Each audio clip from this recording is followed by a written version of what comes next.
Well, yes, it is a sporting headline, but one with a difference, obviously in light of the shocking news of the retirement of our long-standing, in fact, longest-standing wicketkeeper, Mark Boucher, due to an freak eye injury.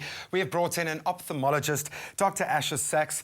Dr. Sachs, thank you so much for joining us. First of all, are you a fan of Mr. Boucher's? Absolutely.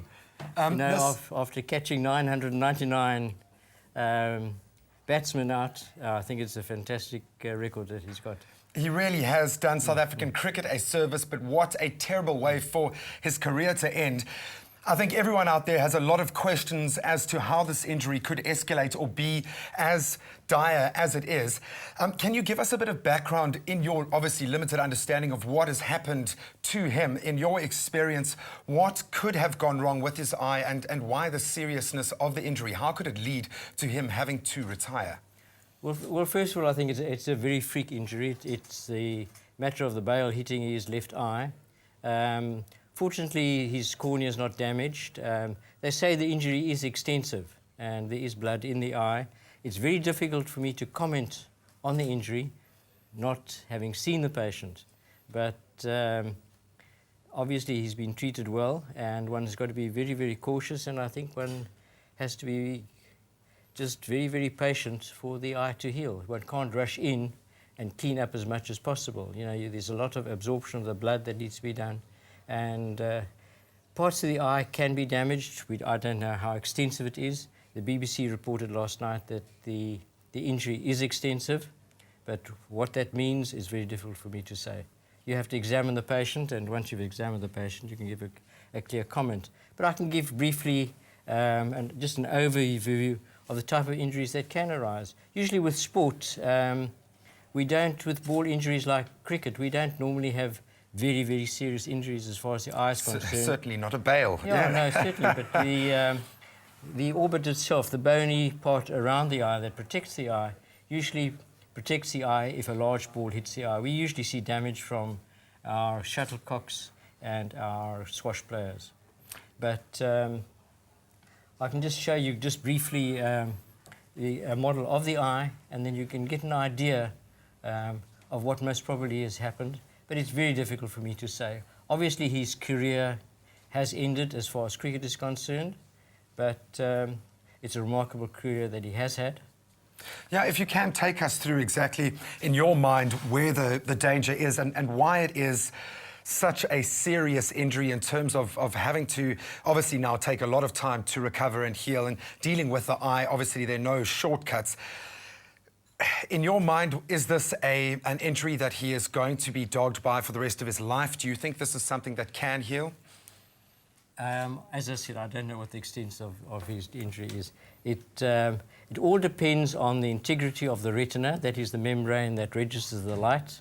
If there's damage to the retina itself, if it's damage to the macular area is where you have your sharp reading vision.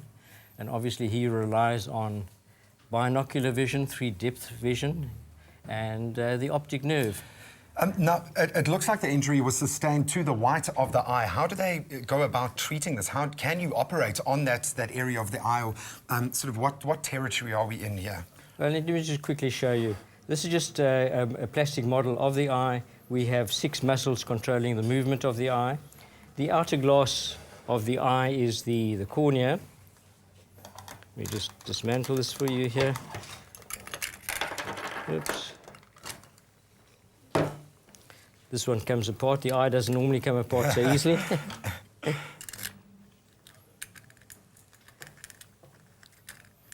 Okay, what we have here is the cornea. That's the outer glass of the eye. This is the outer lens of the eye. Then we have the iris. The iris is the colored part of your eye. You have your pupil. Obviously, this has not been damaged. You have a lens in the eye. You have an eyeball that is filled with a jelly.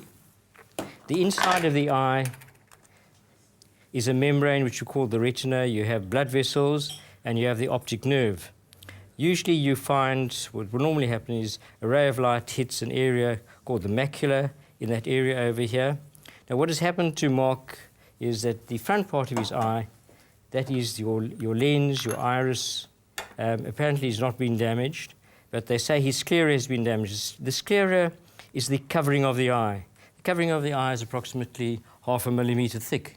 Okay. And it's reasonably easy to stitch up that sclera. But the retina inside, if you notice over here, the retina ends at a certain distance from what we call the ciliary body over here.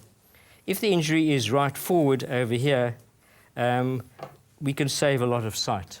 But if the injury is extensive and extends back into the retina, I don't know how much retinal damage he's had, but the macula is the most important part. That gives you your sharp reading vision. Okay. And even with a blunt blow on the eye can blind your central vision just from a bang on the eye.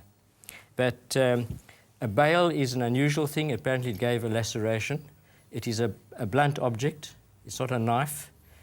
To me, there's nothing very sharp on a bale.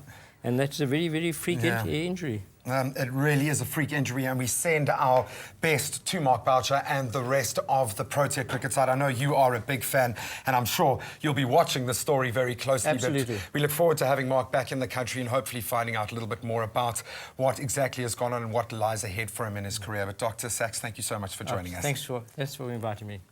Bye-bye. All right, we are going to continue with our sports, our news, and of course our express weather and traffic.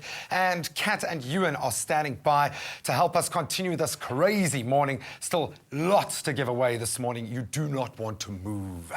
Stay with Expresso and SABC3.